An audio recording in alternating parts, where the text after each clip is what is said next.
Good. It's Friday and we are looking at the SSA reports again. I love this shit.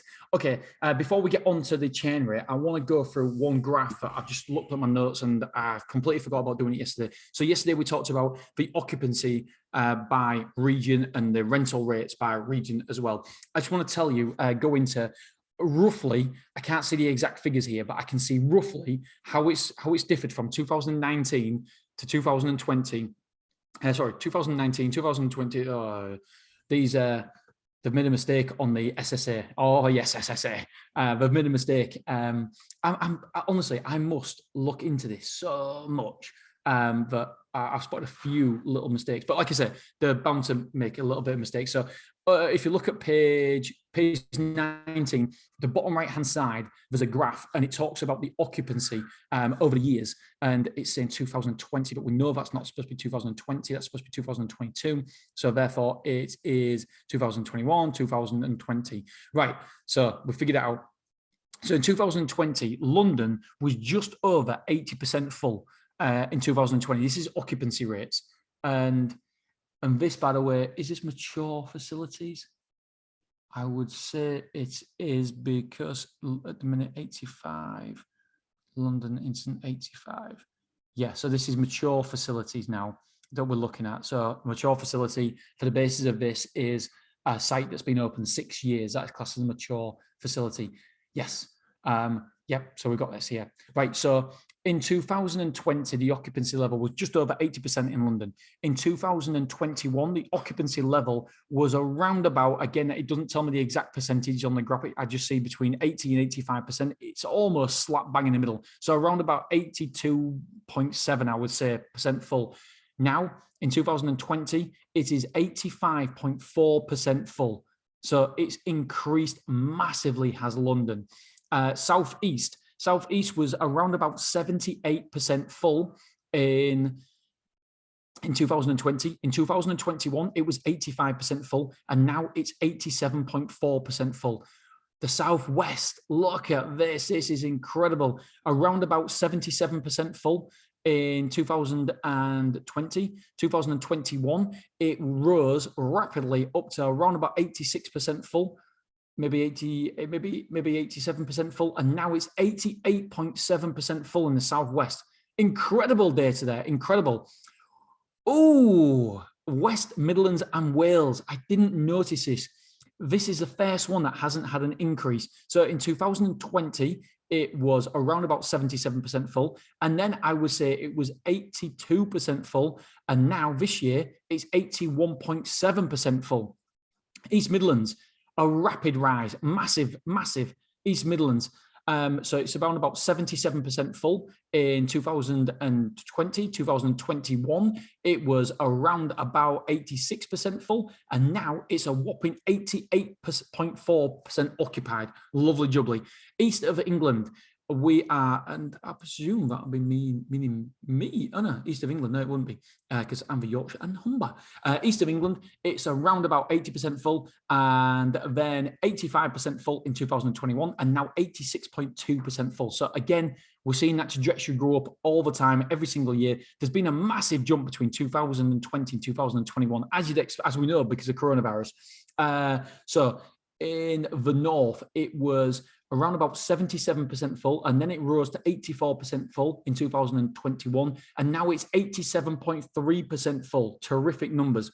Oh, in Scotland, we have had a decrease in Scotland between 2021 and 2022. So in Scotland, in 2020, it was around about 78% full, and then it went up whoppingly to around about 87% full. And now it's dropped down to 84.3%. But Scotland, as we spoke about yesterday, is still showing some amazingly strong numbers. Yorkshire and the Humber, this is my hometown. So, wow, this is fascinating. So in 2020, we saw around about 77% occupied. And in 2021, it was 78% occupied. So we didn't get the massive COVID bump that everybody else did. However, we've had the bump in 2022. As we see here, it's gone up to 82.2% full occupied. Terrific stuff. Incredible. the UK as a whole, as we know, is 86.2% full. This year, the year before, 2021, it was around about 84 point something, I'm guessing on this graph. And in 2020, it was just below 80%, so around about 78%, 79%.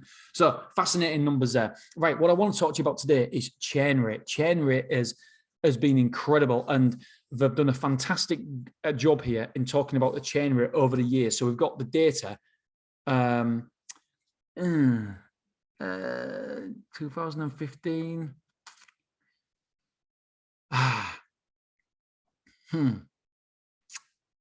Sorry. I don't know what they've done here. I think there's been a mistake again. Anyway, it's in 2021 is the latest one, but obviously it's 2022 SSA report, isn't it? Let's just make sure that it's called the 2022, because I didn't want to think it's released in 2022 from information from 2021. So here to put so if you look at this graph on page 20 of the SSA report, we're looking at the top left-hand side here, and it's saying 2021, which is 2022 really, and then 2020, which is really 2021, and then 2019, which is really 2020, I'm presuming, and then it goes 18, 17, and then it says 2019. They've got 2019 twice. Do you know what? They need me to proofread this, because I'm a person who literally goes through every single line on this because I love it so much. And then for some reason they go, so that's supposed to be 2000. So yeah, it goes, so 2017 and it goes 2016, and then it says 2015, which it says 2019, it says 2016.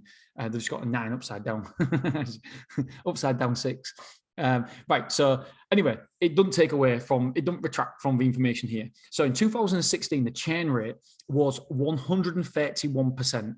And that, so I'm just adding a year on, by the way. So if you follow along with me at home, I'm just adding a year on, because I'm sure that the latest ones we know is 76% churn rate, and that's supposed to be 2022, and then it goes down a year after that. So I think if we add a year on to everybody's, then we're safe. We can.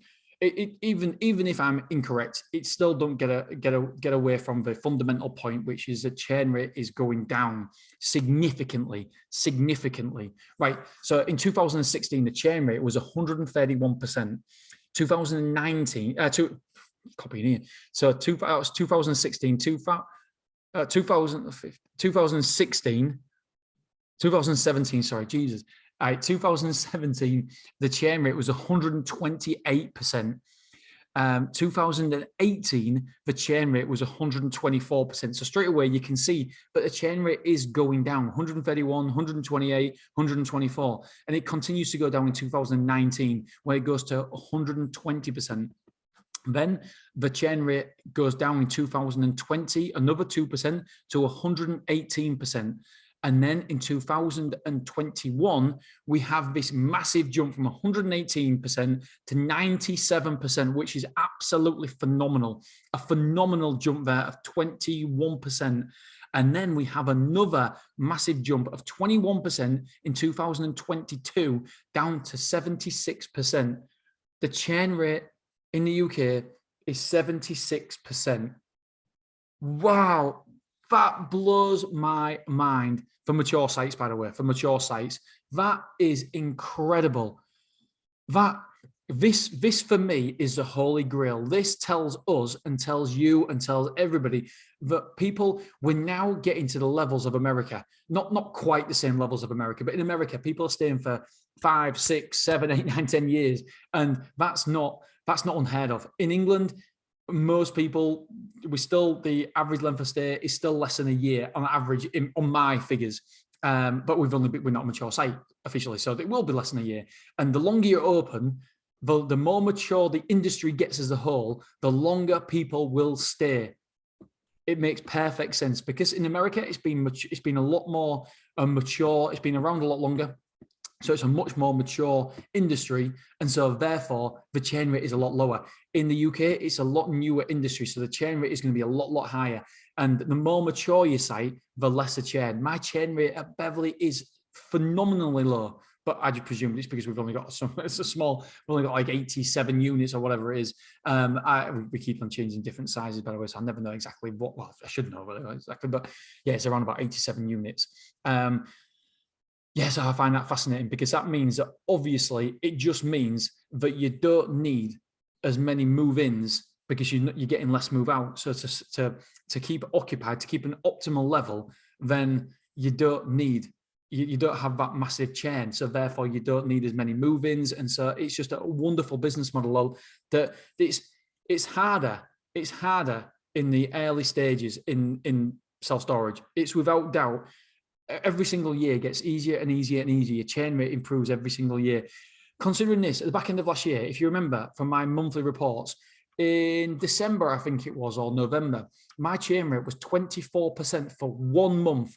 For 1 month, for one bloody month, my churn rate was 24%. The average for a mature site in the UK is 76% for the full year. It's wonderful.